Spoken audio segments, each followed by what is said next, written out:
There is a profound silence descending upon the sanctuaries, a reason why the young are quietly slipping away from the pews and into the wilderness of truth. I ask you to look within. Are you still offering 10% of your labor to shepherds who grow fat on systems that have historically broken the backs of your ancestors? Do you still bestow the title of pastor upon men who ride in chariots of luxury, driving Bentleys, while your own kin struggle to keep a roof over their heads? Hearken close to these words, for what I am about to unveil will shatter the illusions you hold about the institution, about faith, and about your true divine identity. In the year 2026, we have arrived at a cosmic tipping point, a horizon that the sleeping masses never foresaw. Indeed, none saw it but those who have been reading the sacred texts with their own eyes, bypassing the gatekeepers who sought to control the narrative. The scrolls of Gallup research reveal that membership within the spiritual houses of black adults has plummeted by nearly 20 percentage points in just 2 decades. The data from the Pew Research Center in 2025 paints a stark picture. Only 3/4, or 73%, remain Christian, a steep fall from 85% in 2007. This is not merely a slight decline or a gentle fading of the light. This is a mass exodus, a spiritual migration of biblical proportions. And behold, the youngest lineage, Generation Z, leads this charge out of the temple doors, with only 15% attending regularly. It is the lowest figure recorded for any generation in the history of these United States, a sign of a great turning in the ages. Yet, here is the secret the pulpit masters wish to keep hidden in the shadows. This is not a crisis of faith, but a glorious awakening of the soul. The church of your grandmother was not fortified for this day, and the celebrity preachers did not prophesy this shifting of the tides. The empires built on tithes and seed offerings never imagined a generation would simply turn their backs and find the Most High in the silence of their own hearts. But the veil is tearing right now, and there is a divine reason why this revelation is manifesting in the year 2026.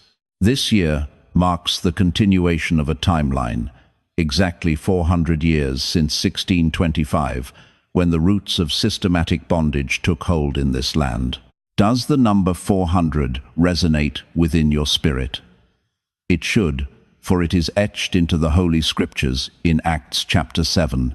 Verse 6 declares, "Your descendants will be strangers in a foreign country, where they will be enslaved and mistreated for 400 years. The ancient prophecy has reached its fullness, and this new generation is the first to realize they need no Eurocentric idol or prosperity merchant to access the divine. Allow me to illuminate exactly who has been feasting upon your devotion in the name of God, and what the spirits of your ancestors are whispering to you now. They have profited for centuries, but the wind is changing, and the call to action is rising from the very earth beneath your feet. If you still stand guard for the institution that turned a blind eye to your oppression, this message will shake the foundations of your belief. But if your spirit has been restless in those velvet seats, if you have felt the stirring that something is fundamentally wrong, then abide with me. What I am about to reveal has been shrouded in darkness for 4 centuries, and the era of hiding is coming to a thunderous end. I have not come to bring you comfort in your slumber. I have come to offer the keys to your liberation. The numbers are written in stone. Church membership among black adults has fallen by nearly 20 percentage points, an undeniable sign of the times. The scholars at Pew found that among the young black millennials and Gen Z who still walk the church grounds, only half attend predominantly black congregations. Compare this to 2/3 of the baby boomers and the silent generation, who clung tightly to the traditions of old. According to the 2025 update, 61% of black adults now drift to these congregations, a shift that signals the end of an era. Ponder this deeply. The sacred gathering place that held your foremothers together is dissolving before our very eyes. Your grandmother could not fathom a Sunday without the sanctuary, yet this generation cannot fathom why they should enter the gates at all. The hierarchy seeks to blame the secular world, to blame the adversary, to blame all but the mirror. Yet the truth is simple and devastatingly pure. The youth see through the stained glass lies. They see the luxury chariots in the reserved spaces and the mansions flaunted on screens. They witness scandal after scandal swept under the altar cloth, hiding the rot beneath the holy veneer. Consider the fall of titans like T.D. Jakes, a ruler of the megachurch age, who in 2025 faced the dark storm of serious allegations. He wielded the law like a sword, filing defamation suits to silence the voices that dared to speak against the throne. Even as mortal frailty took him on stage in a viral moment, the deeper question remains unanswered by the faithful. How did we arrive at a place where a man accused of such darkness still commands the pulpit, shielded by the mantra, "Touch not God's anointed"? Reports indicate the lawsuit was dismissed in October 2025, yet the shadow remains over the men who told you to sow while they reaped millions. These are the shepherds who preached humility from pulpits carved of marble, within temples that cost more than the neighborhoods they overshadow. The contradiction is no longer a whisper, it is a scream echoing through the halls of heaven, and Generation Z has heard it clearly. Let me present the third seal of this revelation, the full exposure of the prosperity gospel, the golden calf of our time. This teaching offers a seductive promise. Give your coin to the church, and the divine will rain riches upon you in return. Send that seed offering into the dark, and wait for a harvest that feeds the pastor, but leaves the congregation hungry. Bishop Eddie Long constructed an entire empire at New Birth Missionary Baptist Church upon this very fragile and broken promise. Consider the man known as Creflo Dollar, a name that rings with an irony almost too sharp to be accidental, who stood before his flock and decreed that their sacred duty was to finance his private jet, claiming it was the only vessel swift enough to carry the gospel to the ends of the earth. They took the ancient, tender parable of the widow's mite, a holy testament to the power of giving from a place of scarcity, and twisted it into a heavy chain of guilt designed solely to underwrite luxury cars and opulent lifestyles. They weaponized the scripture of Malachi chapter 3 verse 10, demanding the whole tithe be brought into the storehouse, warping a divine principle into a tool for spiritual extortion.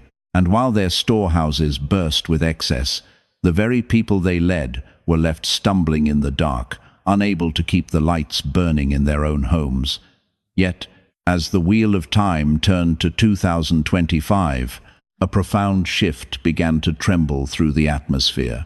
The digital realm of TikTok transformed into a modern-day confessional for a weary generation, a space where the youth began to speak their truth and dismantle the illusions that had long held them captive.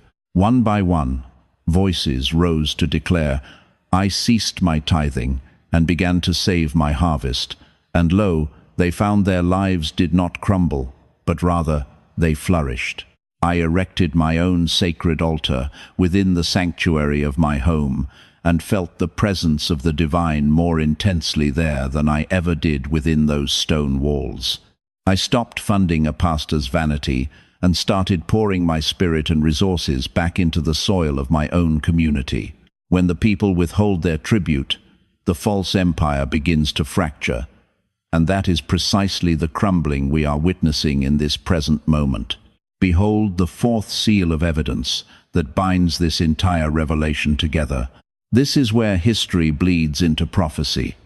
Acts chapter 7 verse 6 preserves the final speech of Stephen before his martyrdom, where he recalls the ancient covenant made with Abraham. He spoke the words, "Your descendants will be strangers in a land not their own, where they will be enslaved and oppressed for 400 years. 400 years, mark that number well, for the first recorded arrival of enslaved Africans upon the shores of English North America occurred in the year 1619. Profound arithmetic of the heavens. 1619 plus 400 years brings us to the year 2019.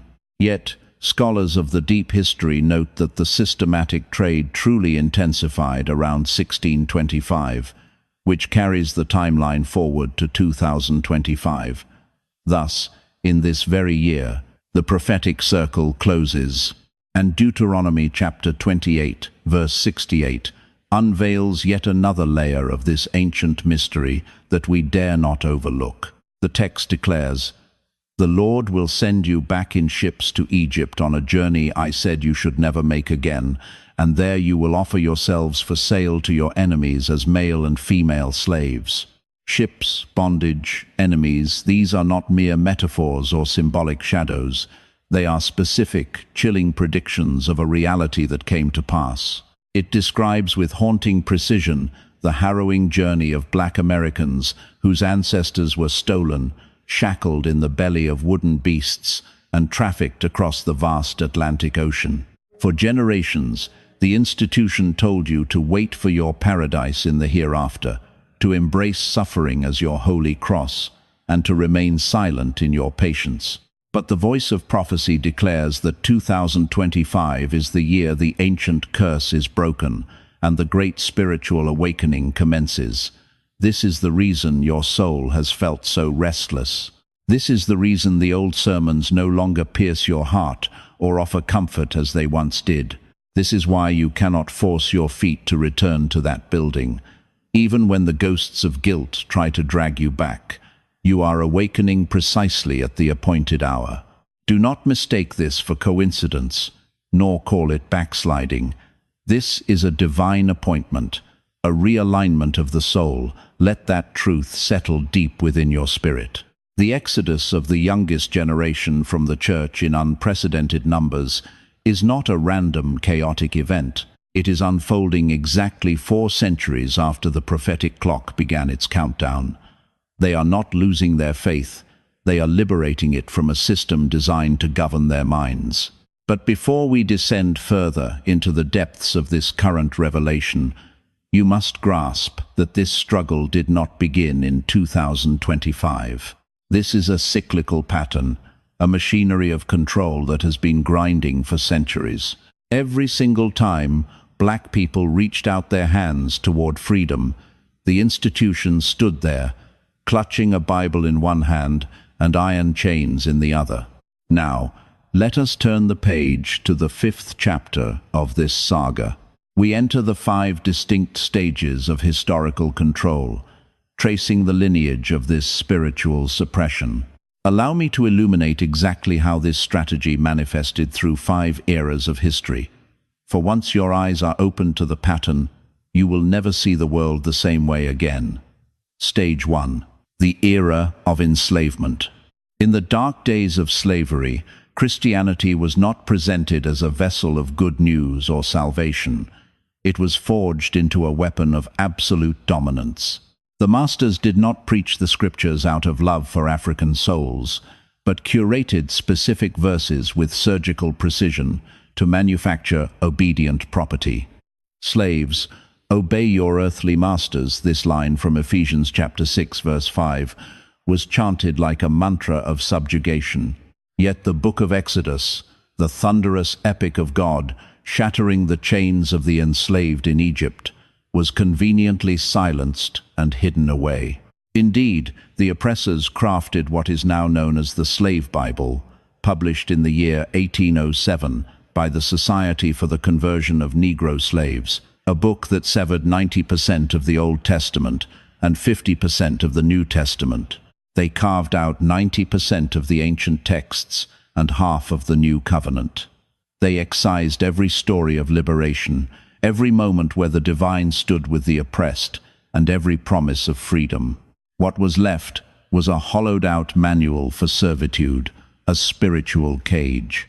The rich tapestry of African spiritual practices was stripped away and branded as criminal. This forced conversion was never about saving souls. It was about erasing them. It was about severing the cord to your ancestral wisdom and destroying your indigenous communion with the divine. It was an annihilation of everything that did not serve the purpose of the enslaver, using the very holy book to claim your ancestors were cursed through Ham. They spun a twisted interpretation of Genesis chapter 9 to convince a people that their bondage was the will of God himself. The churches themselves became panopticons, sites of surveillance and control. The enslaved could not gather to praise or pray without the watchful eye of the overseer, ensuring that no spirit of Moses would rise among them to demand, "Let my people go." To dare to decipher the full breadth of the holy texts was to invite a retribution of blood and fire, for the masters understood the danger of the written word. They trembled at the thought that the shackled souls might gaze into the scripture and see their own reflection not as cursed servants of Ham, but as the chosen children of Israel held captive in a foreign land. A dark design was etched into history. Utilize the divine name to shackle the minds of the darker brother, ensuring their submission and the master's profit. This was never true theology. It was a cold, calculated sorcery of control that endured through the turning of generations. Then came the second epoch, the age of segregation. Even after the chains of iron were struck from their wrists, the chains of the mind remained. In the era of separate existences, independent sanctuaries rose, which should have been fortresses of freedom. Yet, a tragic irony haunted these hallowed halls. They continued to drink from the poisoned cup of the oppressor's doctrine. The image of a pale deity dominated the collective consciousness, hanging upon every sanctuary wall and staring down from every stained glass window. Consider the depth of this spiritual siege. You were conditioned to bow before a God who wore the very face of the man who held the whip. A savior with hair of spun gold and eyes like the sea, bearing no resemblance to the tribes of the desert, nor to the weary souls kneeling in the pews. Meanwhile, the sermons thundering from the sacred desks of the oppressed often mirrored the very commands of the plantation. Labor without ceasing, swallow your grievances, and walk in silence, for your reward awaits only on the other side of death. Adorn yourselves with dignity, speak with a tamed tongue, and perhaps the dominant world will grant you a scrap of mercy. This was the gospel of appeasement, cloaked in holy vestments. And while this lullaby of patience was sung in the choir stands, what was the reality outside the church doors? The strange fruit hung from the poplar trees, and the laws of Jim Crow strangled the life from the community. The pulpit whispered, "Wait on the Lord," while the streets cried out for salvation. Yet there were those who heard a different frequency in the ancient hum, spirits like Nat Turner and Denmark Vesey. They did not hear a God of silence. They heard the roar of the Almighty who shattered the chains of Egypt. They heard the warrior God who raises champions to strike down tyrants. They listened to the prophets who stood before thrones and spoke fire. And what was their fate? They were martyred, often with the silent nod of the institutional church. The very assemblies that sang of the revolutionary Nazarene could not stomach the reality of a revolution in their own time. The cycle spun on. Pacify the spirit, control the body, steal the labor. Keep the eyes fixed on the golden gates above, so they do not see the injustice below. Indoctrinate them to believe that suffering is a badge of honor, rather than realizing that the Creator despises tyranny and demands a reckoning. The truth burns brightly in the scroll of Amos, chapter 5, verse 24. It calls for justice to surge like a mighty river and righteousness like a stream that never runs dry. Yet, that fierce decree was often absent from the Sunday morning message. Then arrived the third epoch, the great dividing of the ways during the struggle for civil rights. Here, the spiritual lineage fractured into two distinct destinies. One path followed the prophetic fire, embodied by King and the brave souls who marched. These warriors wielded the scripture as a sword of truth. They organized the masses and demanded that the nation look into the mirror of its own creed. They preached a gospel that did not comfort the kings of the earth, but shook the very foundations of their thrones, naming prejudice as a mortal sin. They offered their bodies as living sacrifices. This was the faith at its most potent, a dangerous flame threatening the established order. It stood in alignment with the ancient seers who challenged empires. But as the 1980s and 90s dawned, a different shadow began to grow. The rise of the colossal auditorium and the seductive gospel of gold. The transformation was quiet but catastrophic. The gaze shifted from the liberation of the people to the accumulation of coin, from the theology of freedom to the idol of wealth. The sanctuary became a marketplace, and the movement became a corporation. The cry was no longer justice for the oppressed, but blessings for the believer. Solidarity with the broken was traded for the aspiration to be among the elite. The dream of the prophets was sold for the keys to a palace. These new lords of the pulpit aligned themselves with the pharaohs of the age rather than the suffering multitudes. They stood against the marginalized, condemning love, while the very rights of their people were being dismantled by the state. They heralded a gospel of self-enrichment, while the collective chains remained, evolving the pattern into its modern guise. Seek your own breakthrough and ignore the community's bondage.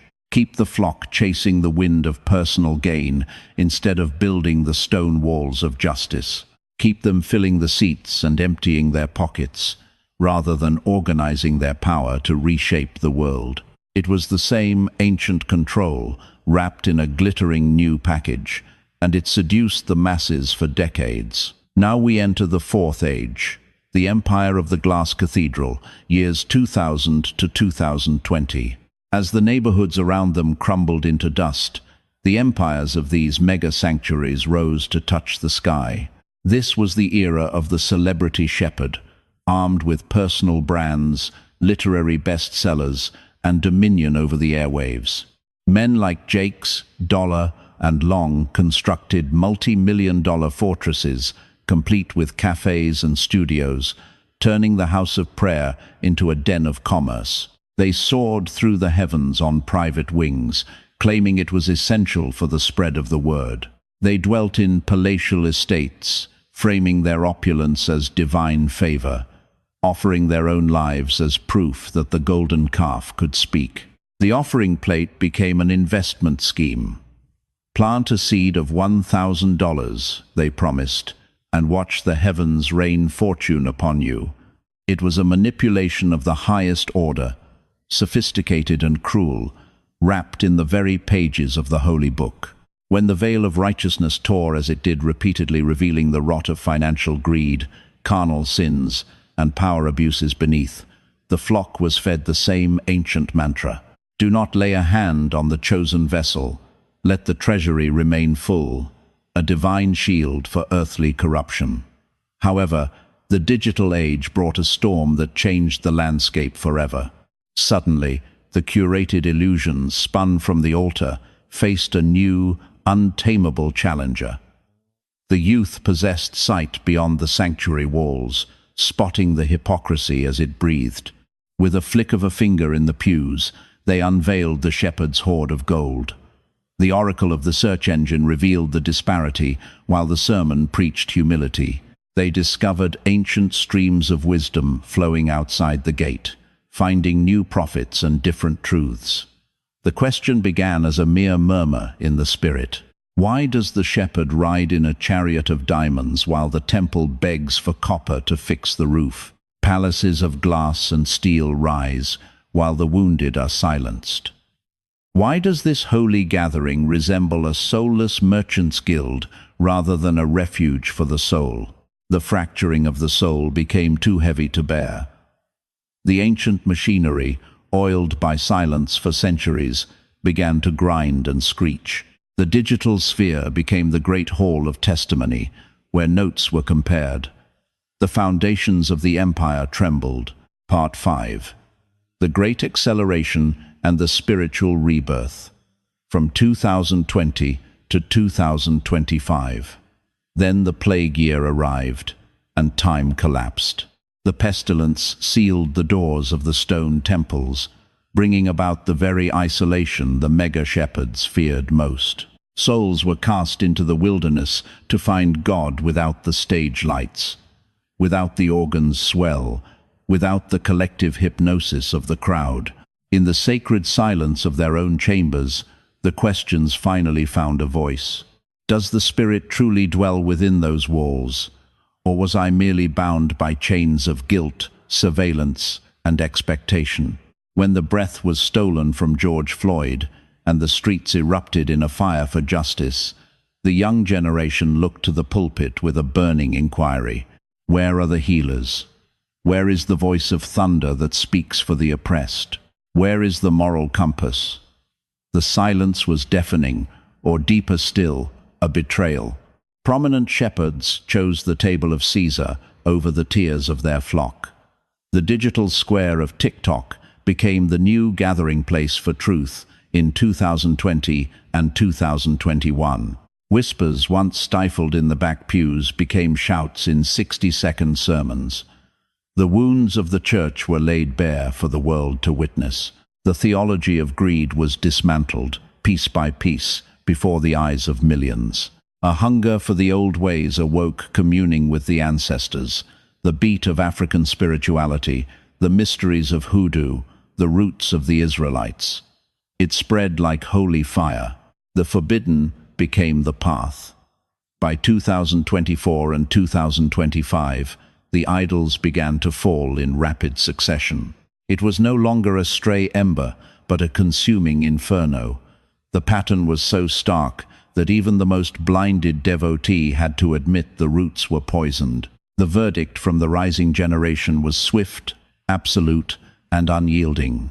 There is no return to Egypt. The spirit found a new home. Altars rose within the living rooms. Rituals once branded as darkness were embraced as light. The veneration of the bloodline and the folk magic of the oppressed experienced a glorious resurrection. The consciousness of the Hebrew Israelites surged through the digital veins, whispering a forgotten identity. The revelation that they were not merely adopted guests, but the true children of the covenant began to take hold. The numbers began to mirror the shifting soul of the people. More than half of the young generation has walked away from the stone temples, or never stepped inside at all. Cathedrals that once roared with the voices of thousands now echo with a few hundred souls, mostly those with grey in their hair. The congregation ages like a setting sun, with no dawn to replace it. For throughout the ages, the institution stood with the whip, not the back. When chains bound bodies, they offered scriptures to bind the mind. During the era of segregation, they preached a passive silence. When the people marched for dignity, the institution closed its doors. When the era of greed arrived, they sheared the sheep without mercy. But this generation has declared the end of the age. The facade is not merely cracking, it is crumbling into dust. It is a total and irreversible collapse. Now, gaze into the shadows to see who feeds upon this machine. For a beast this vast, this organized, does not survive without feeding a master. Trace the flow of gold, and you will find the heart of the deception. First, behold the emperors of the pulpit. They dwell in fortresses of stone worth millions, hidden behind gates, far removed from the struggles of the souls they claim to lead. Wings of steel are justified by hollow words, claiming the need to soar above the clouds for the sake of the mission. They claim the air of the common traveler is too chaotic for their holy work, too distracting for the writing of sermons. Book deals, media kingdoms, speaking tours, all erected upon the broken backs of those who give their last coins out of manufactured guilt. The government grants them immunity, allowing them to live as kings while contributing nothing to the coffer, unlike the flock they shear. Let us unveil the arithmetic of this empire. so the scale of the harvest becomes clear. Envision a sanctuary holding 10,000 souls, a standard size for these titans, where the average worker earns $40,000 a year. A tenth of that toil amounts to $4,000 per soul. Multiply that by 10,000. That is $40 million flowing like a river every single year. $40 million. And this staggering sum does not even account for the levies dedicated to the building fund, the special ceremonial offerings, the fees for grand conferences, the merchandise, or the myriad other tributaries of revenue. But one must ask, into which abyss does this 40 million vanish? Within the vast majority of these colossal sanctuaries, there exists no window into the treasury, no reckoning of accounts, and no detailed scrolls presented to the faithful. The shepherd is under no obligation to reveal the ledger to the flock. The council of elders consists largely of hand-selected guardians of the status quo, loyalists who have sworn never to pose the difficult inquiries. Thus, the doctrine is solidified. One must never question the anointed vessel of the divine. Do not seek the destination of the gold.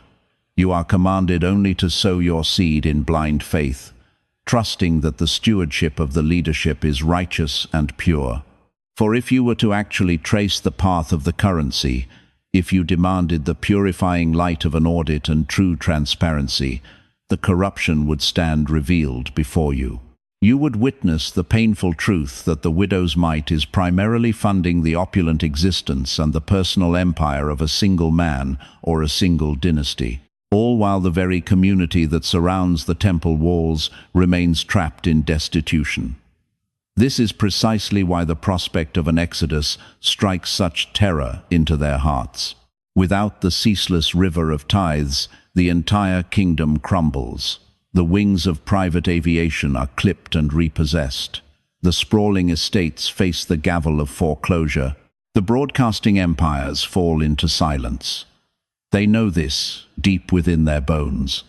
They can feel the very earth beneath them beginning to tremble. Consequently, there is a desperate, clawing need to keep the souls binded within the system, to maintain the structures of power and social containment. Yet, the high priests of the megachurch are not the sole beneficiaries of this arrangement. The principalities of the state find great utility in a pacified populace. Consider this through the lens of those who engineer the hierarchy of power. A citizenry conditioned to embrace suffering as a virtue, to bow before authority without question, and to await their justice in the afterlife rather than demanding it upon the earth. Such a people are easily governed. They do not rise in protest. They do not weave networks of resistance, and they pose no threat to the established order of things.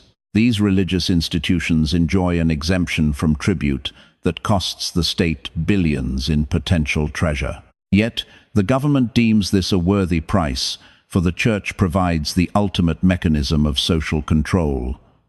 The annals of history bear witness to this unholy alliance. The eyes of the agency watched closely over the radical congregations during the era of civil rights, those sanctuaries that were the birthing grounds for protest and the mobilization of the voter. They sought to infiltrate the fold, to sow discord, and to dismantle the movement from within. However, the temples of the prosperity gospel, which preached the pursuit of individual riches and political submission, were left untouched by the Bureau. They presented no danger to the machine. In truth, they were the mortar that held the system together.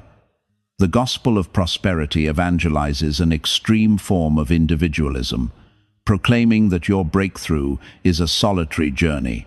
It whispers that your blessing is yours alone, that your elevation depends solely on the measure of your faith, blinding you to the chains of systemic iniquity. Such an ideology acts as a solvent, dissolving the bonds of collective power. If every soul is running a race for their own purse, their own estate, their own chariot, then none are gathering for the liberation of the whole, and none are demanding the changing of laws. There is no redistribution of the harvest, nor the building of a fortress of community strength. While you are fervently believing for your personal financial miracle, they are dismantling the village, fracturing the tribe, extracting the wealth, and ensuring your gaze remains fixed inward rather than upon solidarity. The machinations of the political realm are woven seamlessly into the fabric of the sermon, flowing constantly from the mega-church pulpits. The shepherds guide the hands of the flock in the voting booth, often shielding their own access to influence and treasure rather than addressing the desperate hunger of their people. They are summoned for photographs with the powerful, they sit upon the high councils, they are courted by the lawmakers, but what harvest does the community reap from these seeds? Often, nothing but the chaff of hollow promises. The pastors desire to be perceived as kings, as well-connected brokers of influence, and the politicians utilize them as gatekeepers to the black vote, offering little in return but the illusion of access. They do not desire your liberation, they desire your manageability. It is the subtle reinforcement of the structures of supremacy. The third entity feasting upon this arrangement is the spirit of supremacy itself. I realize this is a heavy accusation, but walk this path with me. The depiction of the divine in the image of the European is no artistic accident. It is the colonization of the psyche.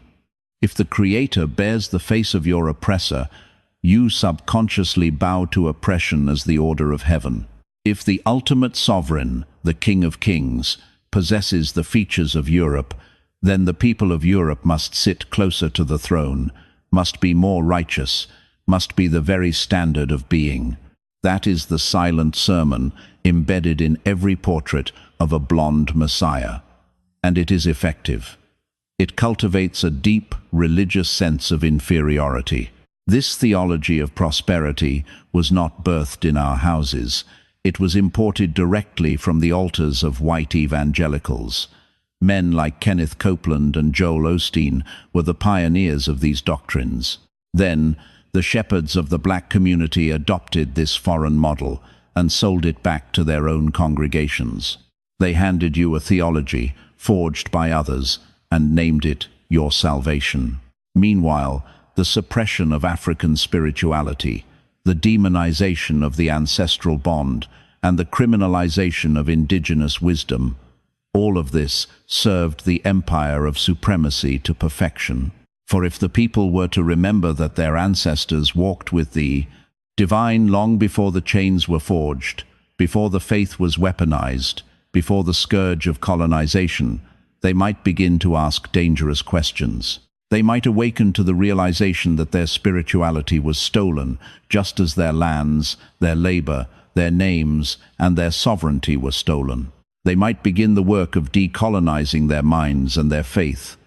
And that possibility strikes terror into the heart of the system. This is the reason why the awakening of the Hebrew Israelite identity is combated with such ferocity by the institutions of mainstream Christianity.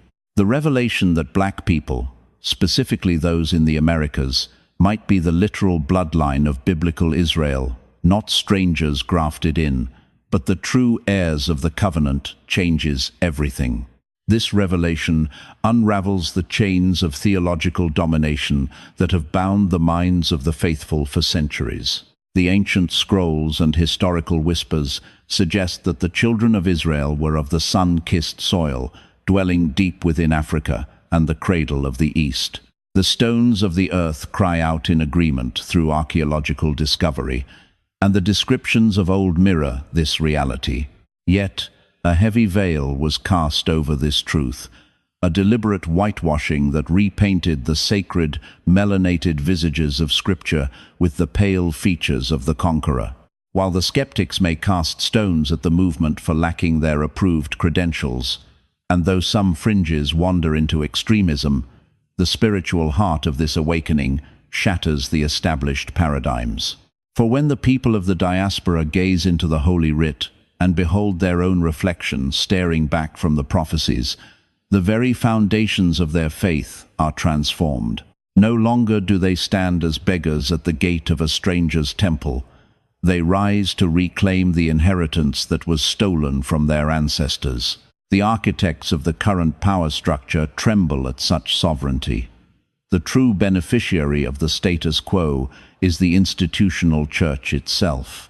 It is the great machine, exalted above the souls of the people. This colossal apparatus feeds upon blind allegiance, the ritual of weekly attendance, the rhythmic flow of tithes, and the free labor that turns the gears, all while demanding silence regarding its rot and ruin. The institution will always choose its own survival over the safety of the flock, without fail, every single time. When the darkness of scandal is exposed, observe the ritual, shield the shepherd, cast blame upon the wounded lamb, gag the witnesses, shrink the magnitude of the sin. They will spin tales of spiritual warfare to distract the mind. Do not be deceived. This is not the work of the divine. This is the raw preservation of earthly power.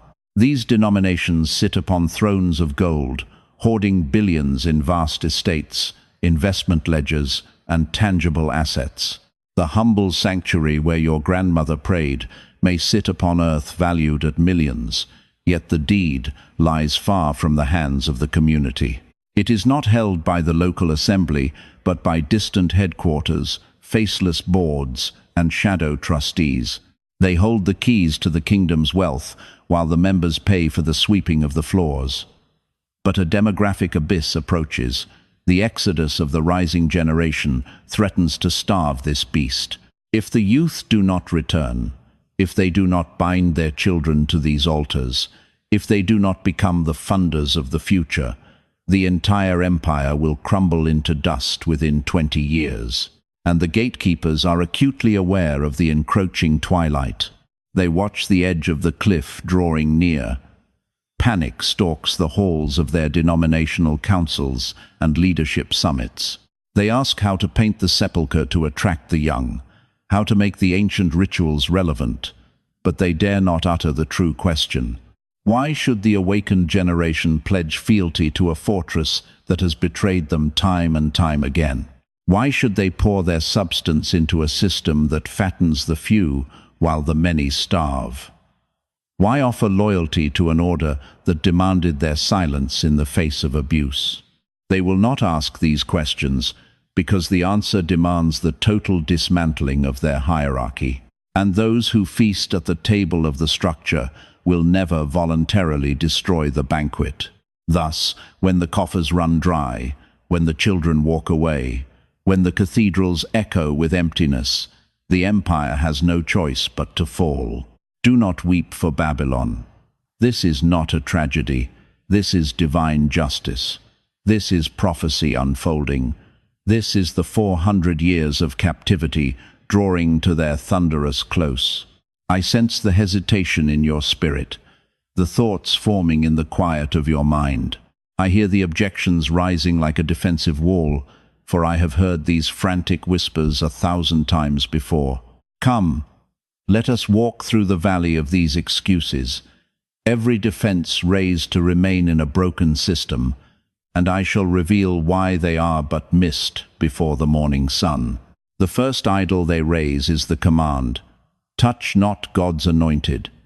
It is the first shield raised when the light shines on corruption, crying out, "You strike at the chosen one. You dare to lay a hand on the Lord's anointed and bring harm to his prophets." They recite this verse like a spell of immunity, a barrier to protect every leader from the scales of justice. But hear this truth. I strike not at the holy. I expose the teachings that have wandered from the path of the scroll. There is a cosmic divide between persecution and accountability. The scriptures themselves command us to weigh the spirits. 1 John chapter 4, verse 1 declares, "Beloved, do not trust every spirit, but test them to see if they hail from the divine, for many deceivers have gone out into the world." The Messiah himself gave us the ultimate test. Matthew chapter 7, verse 16, "By their fruit you shall know the nature of the tree. Show me the fruit of a $5 million palace while the faithful face the streets. Show me the fruit of a silver bird in the sky while the village has no bread. Show me the fruit of fine linens and chariots of luxury while families cannot fill their tables. These are not the fruits of righteousness. These are the bitter crops of exploitation. The Christ himself stood against the religious rulers without fear. Read Matthew chapter 23. He named the Pharisees blind guides, actors, whitewashed tombs, a brood of serpents. To shelter the abuser is not to honor the Creator. It is to protect darkness. To demand righteousness is not an attack on the anointed. It is the highest form of obedience to the word. Objection 2. The building is the house of God. The second plea goes like this: the assembly is flawed, yet it remains the dwelling of the Most High. We must remain to repair the cracks from within. Here lies the fatal flaw in that logic. The structure of brick and mortar is not the house of God. Acts chapter 17. The ancient scriptures speak in Acts chapter 17, verse 24, revealing a truth that shatters illusions. The Creator, who forged the cosmos and every breath within it, being the sovereign of the celestial and the terrestrial, does not confine his presence to temples constructed by human hands. The divine cannot be boxed within four walls. You require no structure of brick and mortar, no physical gate to access the infinite.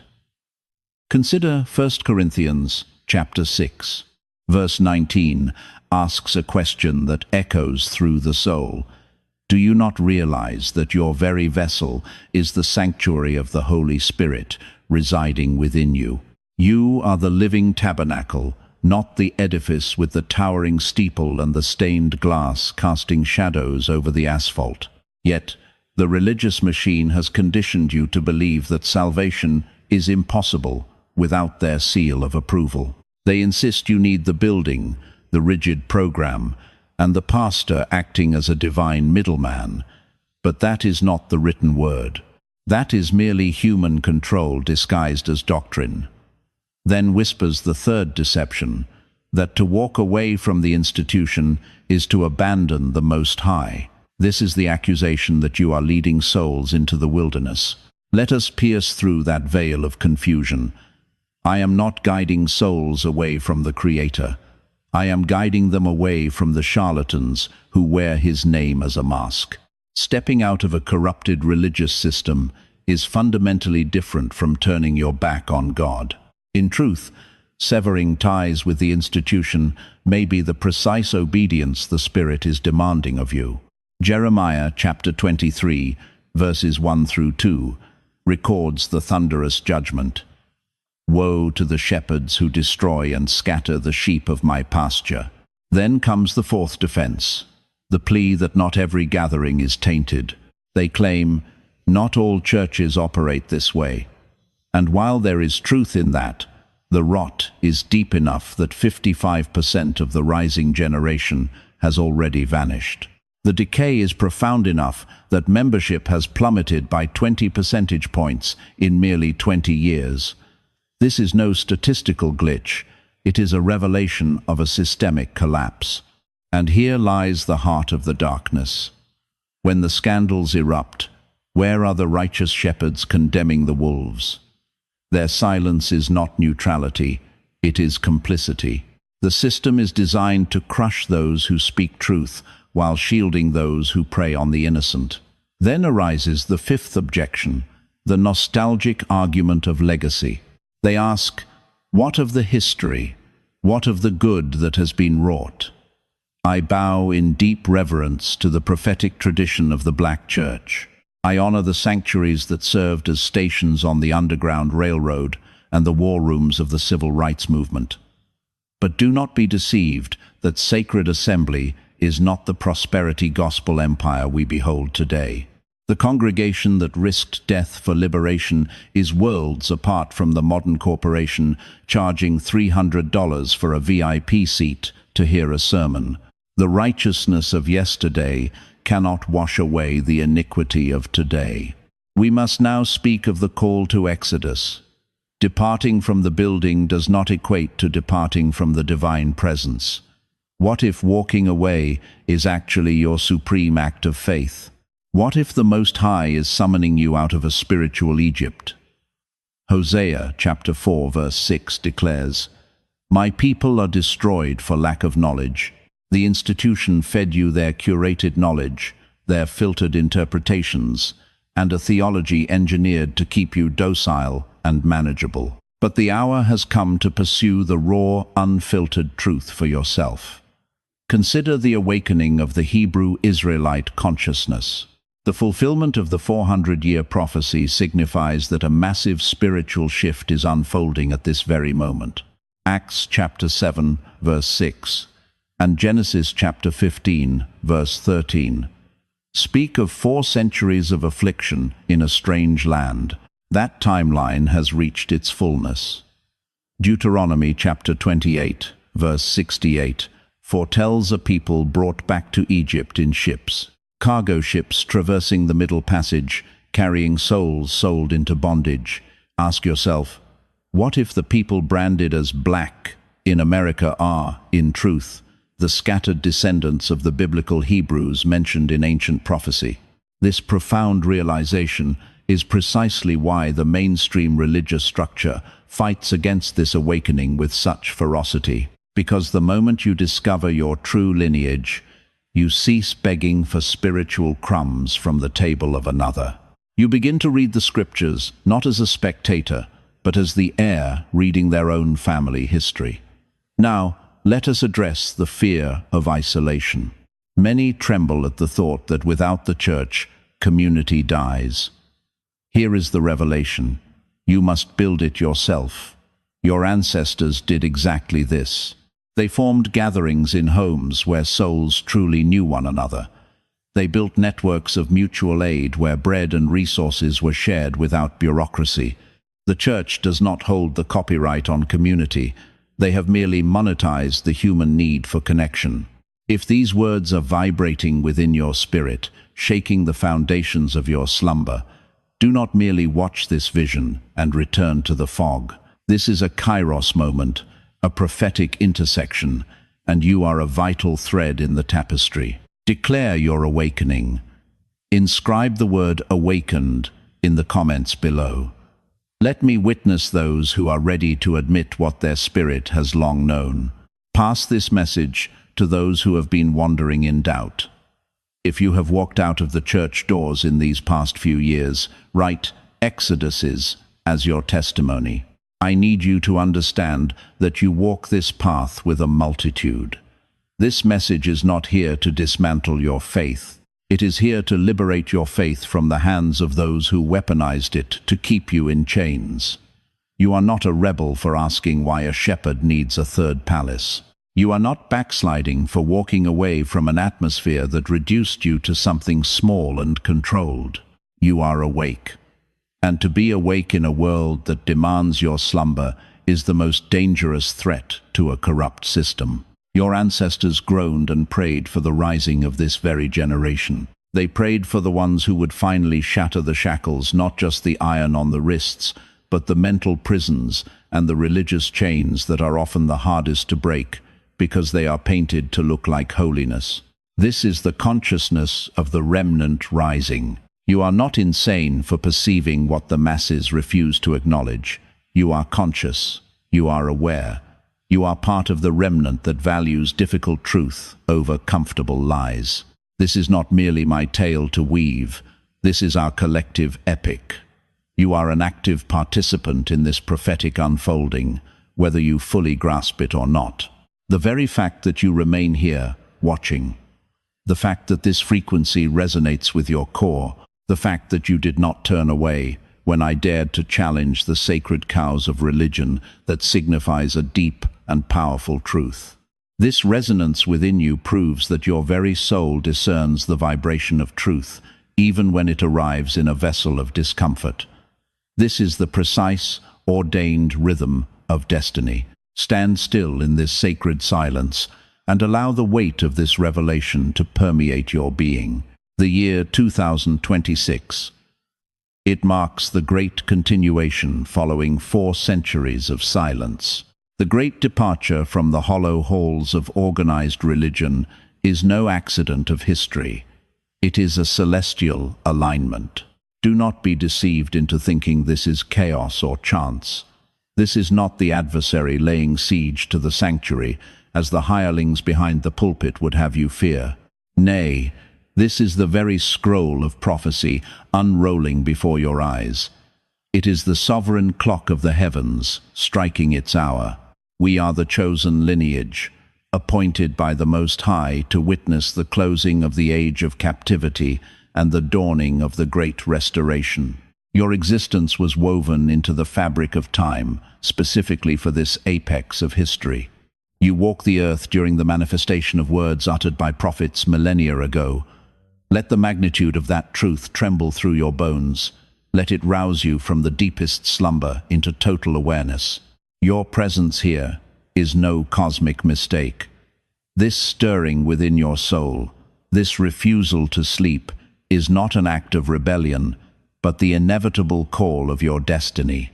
Though this particular transmission draws to a close, understand that your true pilgrimage is only just commencing. Here, upon this precipice of decision, you stand before a fork in the road. You possess the will to turn away, to shut your eyes and retreat into the fog of slumber. You may return to the soothing embrace of fabrication and surrender once more to the machinery that seeks only to consume you. You can resume the masquerade, feigning peace while your inner spirit howls in agony against the illusion. Or you can embrace the searing light of truth. You can elect to be free. You can choose to march in the authority of this newfound gnosis, executing a divine strategy. The first command is clear. Cease providing sustenance to the very structures that hold you captive. If the sanctuary you attend worships Mammon over the Most High, where the shepherd fattens himself on luxury while the flock starves, you must sever the flow. Halt the automatic tribute. Refuse the offerings extorted through guilt. Redirect those resources into the living body of your people. Extend your hand to the neighbor whose shelter is threatened by the demands of the world. Fill the cupboards of the mother striving alone. Sow into the mind of a child seeking knowledge. Let your substance flow where it cultivates life and hope, not where it merely gilds the cage of a charlatan. The second command is to become a scholar of your own soul. Open the scrolls to Deuteronomy chapter 28. Examine the ancient curses and discern if they do not mirror the blood-stained history of your kin. Immerse yourself in Acts chapter 7 and Genesis chapter 15, pondering the prophecy of the 400 years. Look into the mirror of Exodus and behold your own reflection within the narrative of deliverance. Allow no man to act as the gatekeeper of your understanding. Beseech the Holy Spirit to be your tutor. Thirdly, seek out the fellowship of those whose eyes have also been opened. You require a tribe, a true, organic brotherhood, not the theatrical gathering of Sunday mornings where masks are worn and authentic tribulations are hidden in the shadows. Locate those traversing this same rugged path. Forge bonds cemented in veracity and reciprocal strength, rather than structures built on hierarchy and spiritual domination. Fourthly, pay homage to the bloodline from which you spring. Excavate your history that predates the chains of bondage. Comprehend the majesty of your true origin. Explore the deep roots connecting you to the Hebrew Israelite heritage. Study the grand civilizations of the dark continent that thrived in glory long before the shadow of colonization fell. Seize back the chronicle that was thieved from your memory. Your identity is not defined by the shackles of a descendant of slaves. Slavery is merely an event in your timeline, not the essence of your soul. Your true nature is ancient, regal, elected by the divine, and potent beyond measure. Disseminate this message with purpose and tactical wisdom. Identify the one who walked away from the pews carrying the heavy burden of unwarranted shame. Reach out to the soul who senses the discord in the spirit but lacks the words to name it. Your sacred commission, should you embrace it, is to become a beacon of truth in an era submerged in deceit. You are called to embody freedom within a matrix engineered for captivity, to stride confidently in your authentic self amidst a world conspiring to keep you in a state of amnesia. The 400 years have run their course. The ancient chains of the curse are shattering over your life in this very instant. You are the prophesied offspring, destined to tread the path of liberation. Let us now seal this truth with a solemn invocation. This shall not be the groveling plea you were trained to recite, but a decree of sovereignty that establishes your emancipation. O Most High, Yahweh, God of Abraham, Isaac, and Jacob, the Elohim of our forefathers, we offer gratitude for this day. We give thanks for the year 2026. We praise you for the finality of the 4 centuries of prophetic subjugation. Father, deal with every shepherd who has wandered from your way and merchandised your people for gain. May their empires of dust collapse like the ancient walls of Jericho. Let their veils of deception be torn asunder, mirroring the great fall of Babylon.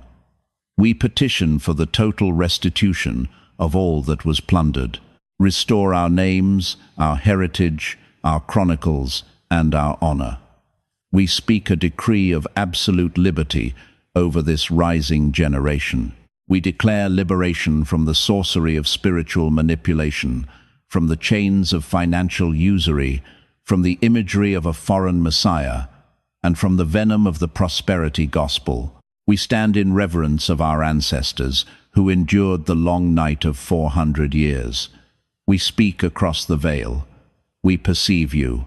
We hold you in remembrance. We are the finishers of the race you began. The curse of generations is severed. The timeline of prophecy is fulfilled. The great exodus has commenced. The awakening has dawned. In the mighty name of Yeshua, not the Eurocentric idol of canvas and stone, but the true Hebrew Messiah of our bloodline, we pray. So be it. Selah. You are no longer bondsmen. You are no longer under the spell of deception. You are released from the grip of institutions that sought only your servitude. You are Israel. You are the elect. You are royalty. You are liberated. Now, stride forth in that reality. Walk in the unshakable truth you now possess. Walk in the freedom foretold by the ancients. Walk boldly in the identity that was obscured but is now unveiled. Go forth in peace. Go forth in dominion. Go forth in veracity. And never forget, the 400 years have ended. The chapter that follows is written by your hand. The cloud of witnesses, your ancestors, are observing. Your progeny awaits the legacy you will forge, and the Most High walks beside you with every stride. To construct a fortress of unity for the days ahead, seek out the assembly of the righteous in digital forums or local gatherings for the study of the Word and reciprocal fortification. In this manner, we shall weave a tapestry of support that glorifies our heritage and emboldens one another as we rise in this great awakening. Here begins a sacred odyssey, venturing deep into the beating heart of conviction, where we gaze through the veil of antiquity to perceive the grand architecture of creation, the weight of true significance, and the silent, guiding hand of the divine. This is no realm of idle conjecture.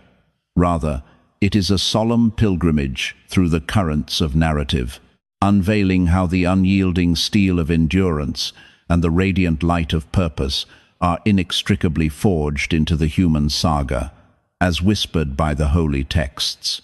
This sanctuary of storytelling is consecrated to the task of unearthing the profound spiritual mysteries buried beneath the surface of history and scripture. Our calling is to recount legends that stir the deep waters of reflection, shielding the spirit with faith, while inviting you to embrace the eternal dignity of your divine molding. Every image and word herein has been carefully woven together to serve as a beacon for enlightenment and a vessel for the stirring of the soul.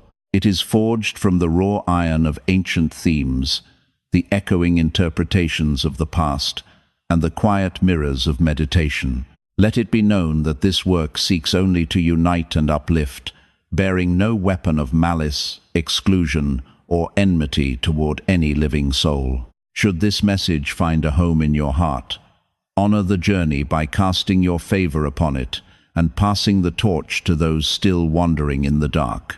Inscribe your own wisdom in the records below and bind yourself to this fellowship, awaiting further unveilings of power, truth, and the ancient way.